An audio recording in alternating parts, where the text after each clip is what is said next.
صورتحال میں وہ کوئی بہت زیادہ 2-3 کروڑ ووٹرز کو اٹریکٹ کر سکیں. میاں محمد نواز شریف صاحب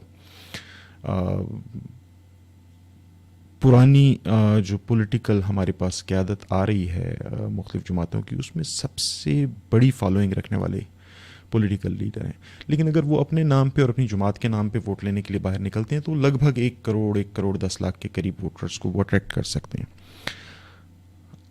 ہمیں یہ ضرور دیکھنا ہوگا کہ جب ہم صدارتی نظام کی بات کرتے ہیں تو یہاں پہ آپ کے پاس پھر وہ ایم این ایز والا وہ الیکٹیبلس کو پڑھنے والے ووٹ اور وہ آپ کی جماعت کو کاؤنٹ ہونے والے ووٹ نہیں ہوتے. یہاں پہ آپ ایک صدارتی امیدوار ہوتے ہیں اور جس نے ووٹ دینا ہے اس نے آپ کو ووٹ دینا ہے. اور صدارتی نظام میں وہ بلیک میلنگ بھی نہیں ہوتی کہ کلیکٹیبل جو ہے وہ آنکھیں ملتا ہوا پارلیمنٹ میں پہنچتا ہے اور چونکہ وہ الیکٹیبل ہے اور بھلے وہ کوالیفائی کرے یا نہ کرے لیکن چونکہ اس کے حلقہ ایسا میں 5-7 سیٹوں کا وزن موجود ہے تو وہ منسٹری کو کلیم کرے گا. ایسا نہیں ہوتا. صدارتی نظام کی سب سے بڑی خوبی یہ ہے کہ صدر منتخب ہونے کے بعد ایک شخص کے پاس بطور صدر یہ آزادی ہوتی ہے کہ وہ دنیا کے قابل ترین لوگوں کو اپنی ٹیم کا حصہ بناتا ہے یا اپنے ملک کے قابل ترین لوگوں کو وہ اپنی ٹیم کا حصہ بناتا ہے.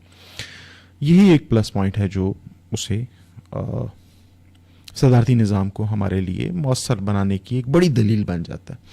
لیکن اگر آپ باقی جماعتوں کا دیکھیں، عمران خان صاحب کرزمیٹک پرسنالٹی، بہت دھڑلے سے حکومت کر رہے ہیں اور ابھی بھی ان کی بہت بڑی فالوئنگ موجود ہے. لیکن میں محتاط اندازے سے یہ سمجھتا ہوں کہ وہ تیسرے نمبر پہ آئیں گے اور ان کی فالوئنگ جو براہ راست الیکٹیبلز کے بغیر اور الیکٹیبلز کی ان کی جماعت کے ساتھ مفادات کے جڑے بغیر انہیں ووٹ کرے گی، وہ کہیں 5 سے 6 ملین یا 7 ملین کے قریب لوگ ہوں گے جو انہیں پورے پاکستان سے ووٹ کریں گے. ایسا نہیں ہے کہ وہ 5-7 کروڑ ووٹ اکٹھا اٹھا لیں گے اور صدر بن کے بیٹھ جائیں گے. یہ ممکن نہیں.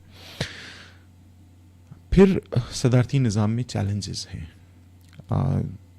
ہمارے پاس مذہبی سیاست بہت توانا ہے، خصوصاً جے یو آئی کی سیاست بہت توانا ہے اور اس کی جو توانائی ہے وہ ساری کی ساری آتی ہے اس کی قیادت سے. مولانا فضل الرحمان بہت مضبوط پولیٹیکل لیڈر ہیں. لیکن صدارتی نظام میں معذرت کے ساتھ یہ کہنا چاہوں گا کہ مولانا کسی بھی طور پہ 2.5 ملین سے زیادہ ووٹ نہیں لے پائیں گے. حلقہ جاتی سیاست میں مولانا ایک اثر رکھتے ہیں جہاں کہیں ان کے کینڈیڈیٹس 10-15 ہزار ووٹوں سے بھی جیت جاتے ہیں. کل ووٹ 10-15 ہزار لے کے 20 ہزار لے کے وہ جیت جاتے ہیں اور وہ ایک سیٹ کنسیڈر ہوتی ہے.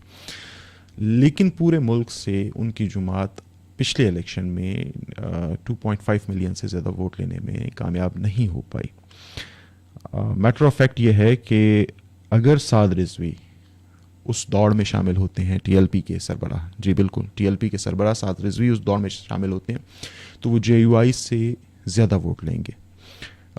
محتاط طور پہ میں یہ کہوں گا کہ تمام جو مذہبی جماعتیں اس وقت سیاست کر رہی ہیں ایکسکلوڈنگ مجلس وحدت المسلمین، کیونکہ وہ ایک اور الگ فنومینا ہے اور اس کا اپنا ایک اسٹریٹ پاور بھی ہے، ووٹنگ پاور بھی ہے جو کہ بلا شبہ 3-4 ملین سے زیادہ نہیں ہے. لیکن سعد رضوی بہرحال باقی تمام مذہبی جماعتوں سے کے مجموع ووٹ سے زیادہ ووٹ لینے کی کیپیسٹی رکھتے ہیں اور یہ ایک چیلنج بھی ہے صدارتی نظام کے لیے، کیونکہ آپ کینڈیڈیٹ کو کھڑا ہونے سے نہیں روک سکتے اور جب وہ ووٹ لے لیتا ہے تو پھر اس ووٹ کی قوت اس کے پیچھے آتی ہے جو مزید ووٹ کو اٹریکٹ کرنے میں اس کے لیے اگلے الیکشن میں معاون ہوتی ہے.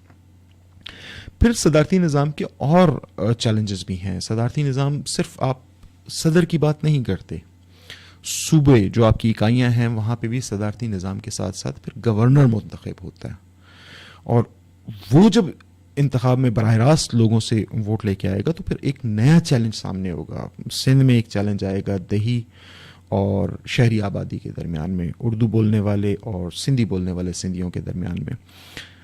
پیپلز پارٹی اور متحدہ ان کے ووٹ بینک کا آپس میں جو ٹکراؤ ہے، چونکہ وہ ابھی شہری اور دیہی سیٹوں پہ ہوتا ہے تو وہ اتنا ویزیبل نہیں ہے، وہ کانفلکٹ اتنا ویزیبل نہیں ہے، وہ پولیٹیکل کانفلکٹ اتنا ویزیبل نہیں ہے. لیکن جس لمحے براہ راست گورنر کے انتخاب کی بات آئے گی تو یہ تقسیم بہت گہری ہوگی اور شاید اس کی ایک بڑی قیمت بھی ادا کرنی پڑ سکے. پولیٹیکل پرائس کی بات کر رہا ہوں. پھر یہی چیلنج بلوچستان میں آ جاتا ہے. نظریاتی جماعتیں ہیں, جماعت کا ووٹ ہے, جماعتوں کے ووٹ ہیں, لیکن کوئی ایک ایسی شخصیت نہیں جو پشتون بیلٹ اور بلوچ بیلٹ کے درمیان متفرق کینڈیڈیٹ کے طور پہ سامنے آ سکے.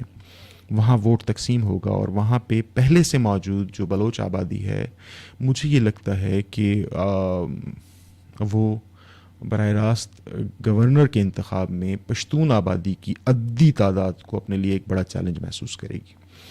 اور باقی فیکٹرز بھی ساتھ ہیں. کوئٹہ کے اندر جو دیگر قومیں موجود ہیں وہ اپنا وزن کس کینڈیڈیٹ کے پلڑے میں ڈالیں گے, یہ ایک بہت بڑا سوالیہ نشان ہوگا.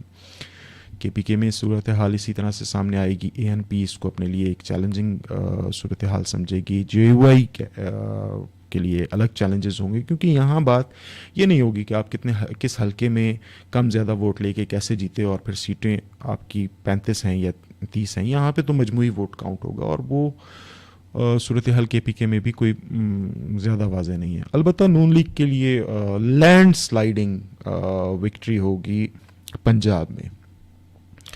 اگر صدارتی نظام آتا ہے اور مریم نواز شریف جیسی کوئی کینڈیڈیٹ ان کے گورنر کی کینڈیڈیٹ ہوتی ہے پنجاب کے لیے, تو کوئی ایسی اور قوت نہیں جو ان کے سامنے آ سکے.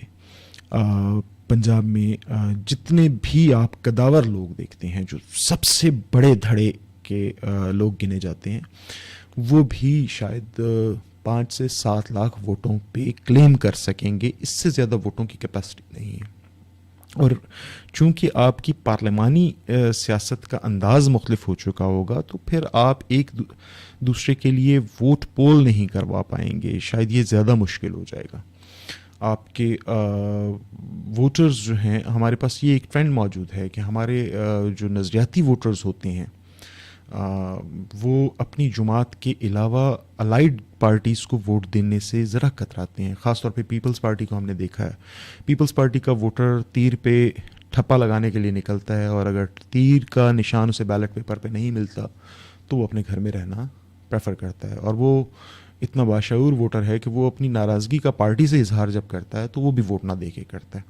اور اس سے ملتے جلتے معاملات اب ہم دیکھ رہے ہیں کہ پولیٹیکل گرومنگ ہو رہی ہے ہمارے پاس. ہمارا معاشرہ پولیٹیکلی بہت وائبرنٹ ہو گیا ہے. سوشل میڈیا نے ایک بہت بڑا کردار ادا کیا ہے. آپ کو اپنی رائے کی آزادی دینے کا حق حاصل ہو گیا ہے. آپ ٹویٹر پہ ٹیگ کرتے ہیں پرائم منسٹر کو, ٹویٹ کر دیتے ہیں. آپ اس طرح سے یوٹیوب ویڈیو بناتے ہیں, فیس بک ویڈیو بناتے ہیں, اسٹیٹس کے ذریعے آپ اپنا اسٹیٹس اپڈیٹ کرتے ہیں, اپنے غم و غصے کا اظہار کرتے ہیں, اپنی رائے کا اظہار کرتے ہیں, اور آپ اپنی بات لوگوں کے سامنے رکھ سکتے ہیں. تو یہ وہ آزادی ہے جو اب آپ کو پرنٹ میڈیا اور الیکٹرانک میڈیا سے نکال کے سوشل میڈیا پہ حاصل ہوئی ہے.